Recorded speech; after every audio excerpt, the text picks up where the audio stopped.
Bapepti sebagai badan pengawas tertinggi otoritas perdagangan komoditas berjangka telah membuat surat keputusan atau ketetapan dengan nomor 09 Bapepti pencabutan 11/2014 yang terlampir pada press release yang saya berikan kepada rekan-rekan media tentang pencabutan izin usaha PT Rex Capital Future atau kita singkat PT RCF dengan tidak memikirkan dampak yang akan diderita oleh nasabah.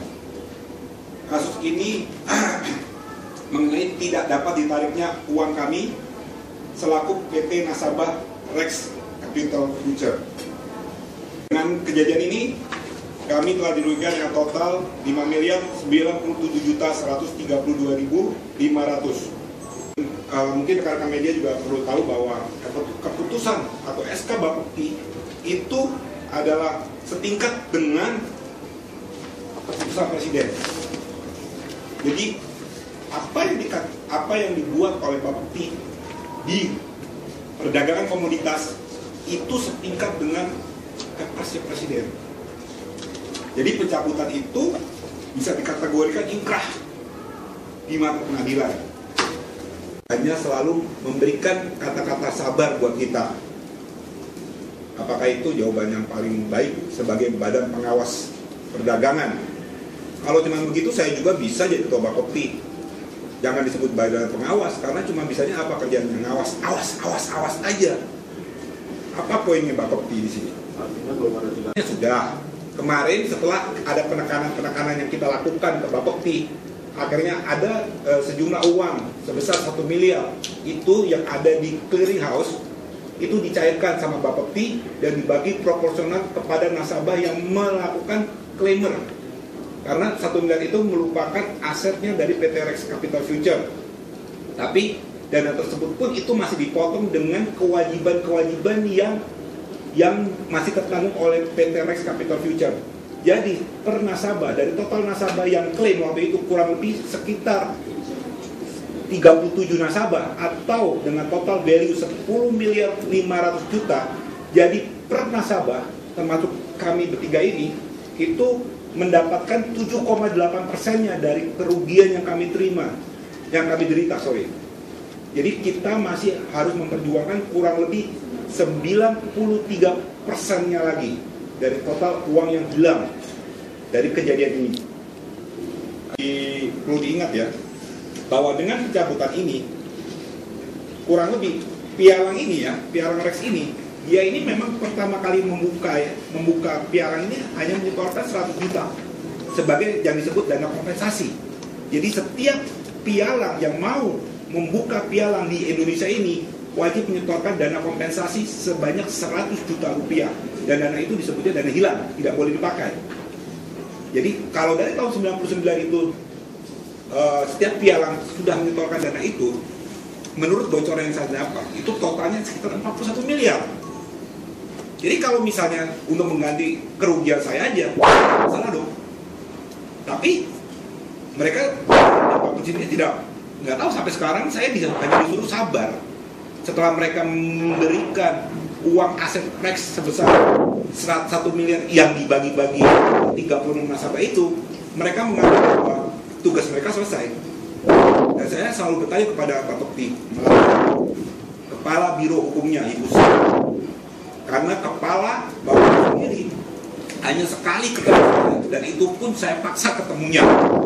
Di depan lobi saya tunggu itu Kepala Bapepti untuk bertemu dengan saya bertiga.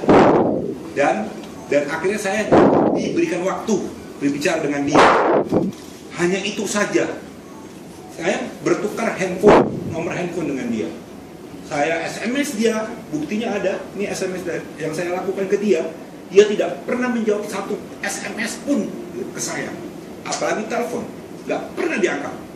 Macam apa itu? Pejabat macam apa itu Pak Edi itu? Dia masih memanusiakan saya nggak? Saya ini manusia. Coba kalau rekan-rekan media tukar handphone sama saya. Kalau rekan-rekan media tukar handphone dengan saya, tentunya bertanya dengan saya, Pak, ada kasus apa ya Pak ya? Tentunya saya nggak jawab. Tapi saya tahu, memang saya narasumber yang tepat untuk ditanya seperti itu.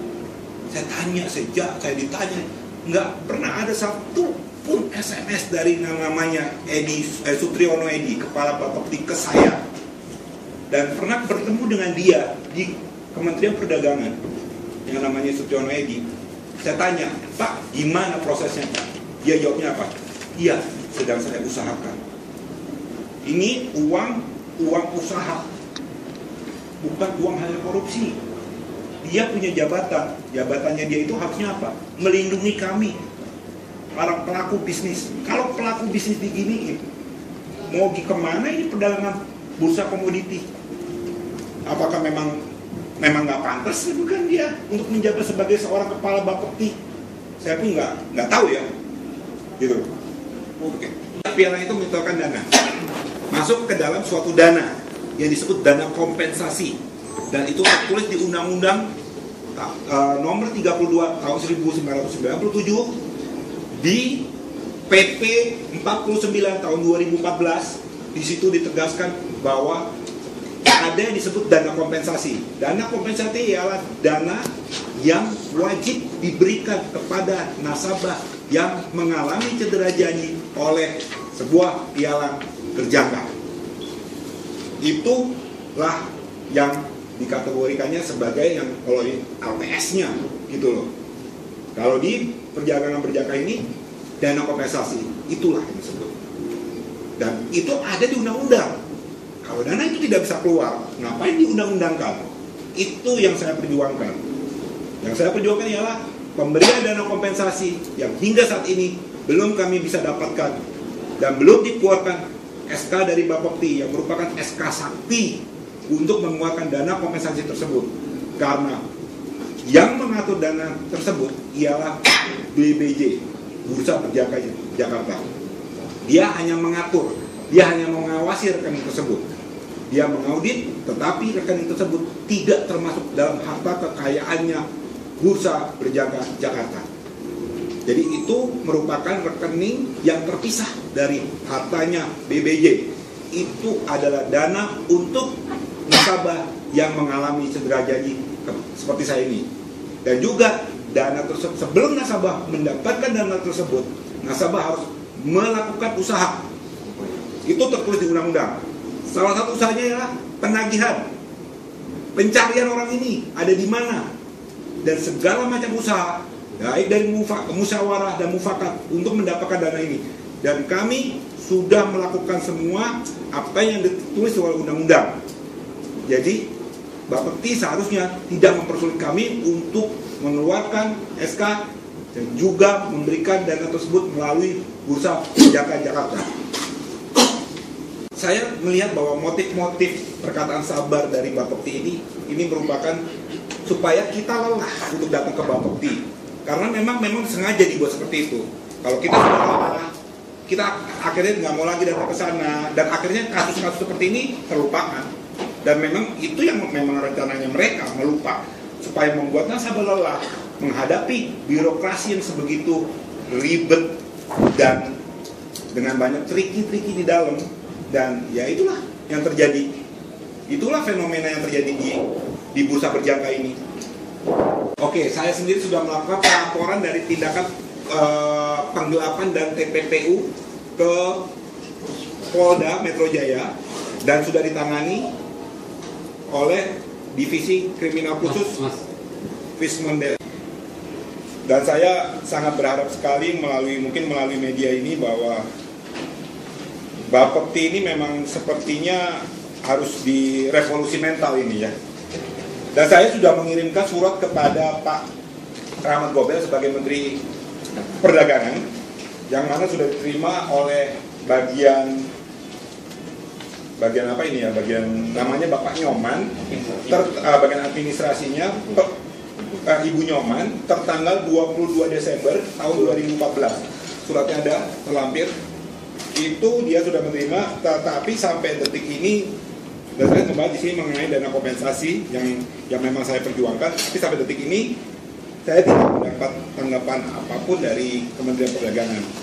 Jadi melalui media ini mungkin saya ingin menyampaikan pesan kepada yang terhormat Bapak Presiden Republik Indonesia, Insinyur Joko Widodo, untuk menginstruksikan secara cepat kepada yang terhormat Bapak Rahmat Gobel selaku Menteri Perdagangan Republik Indonesia untuk merevolusi mental Bapepti dari eselon 1 dan semua jajarannya, karena sudah tidak objektif lagi dalam melakukan tugas mereka sebagai badan pengawas.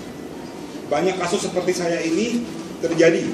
Bila kedepannya penanganan dari Bapepti masih seperti sekarang ini, yang bisa kita sebut tidak profesional, kami tidak heran kasus seperti ini yang kami alami akan terulang kembali. Bila dihitung dengan nilai materi atau uang, sudah tidak dapat dihitung besarannya. Malah keluarga dapat berantakan karena bisnis perdagangan berjangka ini. Dan nyawa pun ikut melayang karena kasus mereka tidak pernah diselesaikan oleh Badan Otoritas Tertinggi Perdagangan Berjangka Republik Indonesia, Bapepti. Sehingga banyak pelaku usaha dalam bisnis ini melakukan bunuh diri. Ironis sekali, bisnis perdagangan berjangka ini, kemana tanggung jawab kalian Bapepti? Bubarkan saja kalau tidak profesional. Sekian.